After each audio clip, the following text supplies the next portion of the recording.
मित्रों नमस्कार, मैं हूं राकेश कुमार। आप देख रहे हैं मत अभिमत। मित्रों, बिहार में भूमि सर्वेक्षण हो रहा है और जब ये सर्वेक्षण शुरू हुआ तो एक बार बाढ़ आ गया आरोपों का। मतलब जब काम शुरू हुआ, सारे लोग राजस्व कार्यालयों में घूमने लगे अपने कागजातों की खोजबीन में, तो समझ में आया कि कितना भ्रष्टाचार है और रोज़ भ्रष्टाचार के आरोप लगते रहे।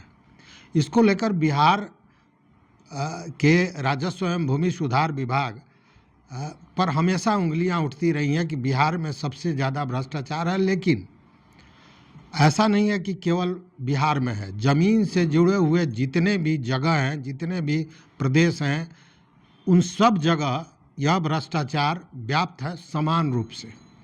और यह भ्रष्टाचार मतलब चूक से नहीं होता है, यह जानबूझकर की जाती है। ऐसा ही एक मामला आया है और जब मामले को आप सुनेंगे तो आपके दिमाग का दही हो जाएगा।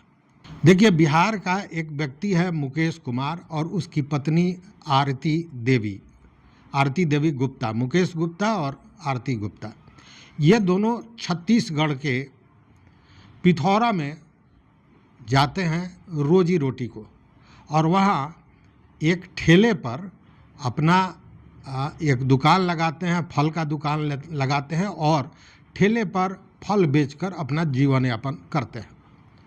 अब आप अंदाज़ा कीजिए कि उनकी माली हालत क्या होगी।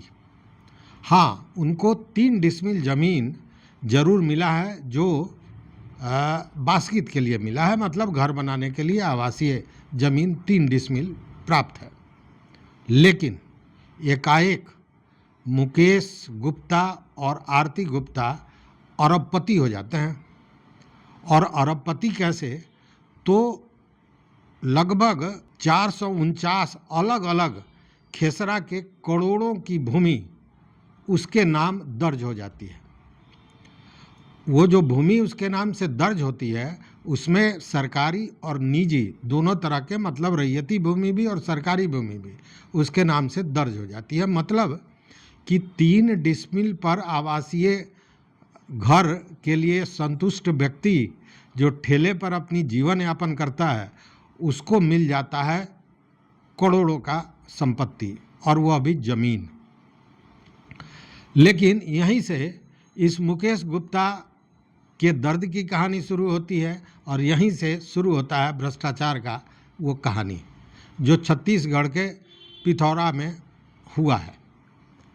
देखिए, जैसे ही ये मामला सामने आता है कि एक हंगामा बरपा हो जाता है और जो ज़मीन के ओरिजिनल मालिक हैं, जो रैयत है, उन लोगों में हाय तौबा मच जाता है कि आखिर उनकी ज़मीन गई तो गई कहाँ।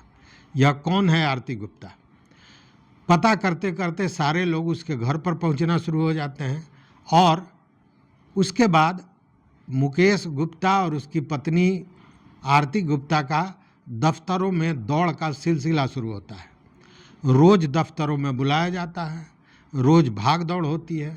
निजी जो रैयत है वो आते हैं, वो तरह तरह की बात धमकाने, डराने और तरह तरह की बात सामने आती है। और अब देख लीजिए कि वह व्यक्ति जो फल का ठेला लगाकर अपना जीवन यापन कर रहा था, अब उसकी ठेला बंद हो जाती है और वह केवल दफ्तरों का दौड़ लगाता रहता है, चूँकि यह जो उसको धन मिला है उसके लिए गले की हड्डी बन गई है। निजी लोग आ रहे हैं और सरकारी राजस्व कार्यालयों में लगातार बुलावा हो रहा है और यह अब जो ज़मीन उसके नाम से हुआ है उसको वो हटाने के लिए भी बाज़ाब्ता पटवारी के दफ्तर की दौड़ लगा रहा है। अब ये मामला जब सुर्खियों में आया तब तरह तरह की बातें होने लगी। जब वहाँ के लोगों से बात हुई कई पत्रकारों की, तो मीडिया में छपी खबरों के अनुसार बाज़ाब्ता वहाँ के जो लोग जो ज़मीन संबंधी मामलों के जानकार हैं, उन लोगों ने कहा कि यह गलती नहीं है, यह त्रुटि नहीं है, यह जानबूझकर की जाती है। इस तरह की गलतियाँ इसलिए की जाती हैं, और गलतियाँ की जाती हैं तो जिनके नाम पे चढ़ाया जाता है यह ज़मीन, वो भोले भाले लोग होते हैं, कमज़ोर होते हैं, ताकि उनके नाम से अगर ज़मीन दे भी दिया जाए तो ज़मीन लेने की हिमाकत वो न कर सकें और जो भी चढ़ावा हो चढ़ा सके। तो एक तो उधर मुर्गा फंसता है और दूसरा मुर्गा कौन होता है, जिन लोगों की ज़मीन को दूसरे के नाम से कर दिया जाता है। चूँकि उनकी ज़मीन जा रही है और त्रुटि सुधार करना है, सुधार के बाद ही फिर वह ज़मीन पर उनकी मलकियत होगी, तो एक मोटी रकम की उगाही उनसे भी की जाती है। इस तरह दोनों पक्ष से पैसा लिया जाता है और यह जानबूझकर किया जाता है।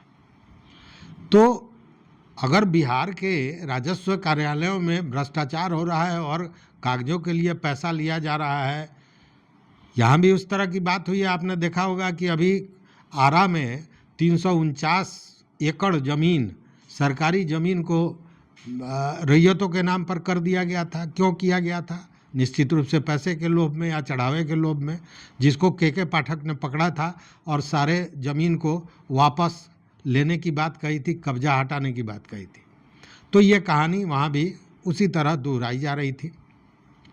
अब जब इस मामले का उजागर हुआ तो वहाँ के जो जिलाधिकारी हैं ओंकारेश्वर सिंह, उन्होंने कहा कि इसकी जांच हो रही है, दस्तावेज़ों की जांच हो रही है और उसके बाद धारा 115 में इसके त्रुटि का सुधार होगा। अब ज़रा एक प्रश्न उठता है कि अगर कोई परीक्षार्थी परीक्षा देने जाता है और एक नंबर से फेल हो जाता है इसलिए कि एक गलती एक क्वेश्चन में हो जाती है और एक नंबर कम मिलता है तो वो फेल हो जाता है, तो वहाँ पे फेल का दर्जा मिलता है। और वही गलती जब एक प्रशासनिक कर्मचारी या पदाधिकारी करता है तो उसको त्रुटि के नाम पर पास करा दिया जाता है। आखिर ये जो त्रुटि करने वाला है वो कब तक त्रुटि करता रहेगा और उस पर प्रशासनिक कार्रवाई क्यों नहीं होती है, यह अपने आप में एक बड़ा प्रश्न है। मतलब सीधा है कि अगर आप प्रशासनिक पदाधिकारी हैं, कर्मचारी हैं, तो आपके लिए खुली छूट है, जो भी गलती कर सकते हैं आप करें। तो इस वीडियो में बस इतना ही। देखते रहिए मत अभिमत। मित्रों, चैनल पर नए हो तो सब्सक्राइब कीजिए, लाइक कीजिए, दोस्तों के साथ शेयर कीजिए और अपना विचार जरूर दीजिए। बहुत बहुत धन्यवाद। कोटिशः आभार।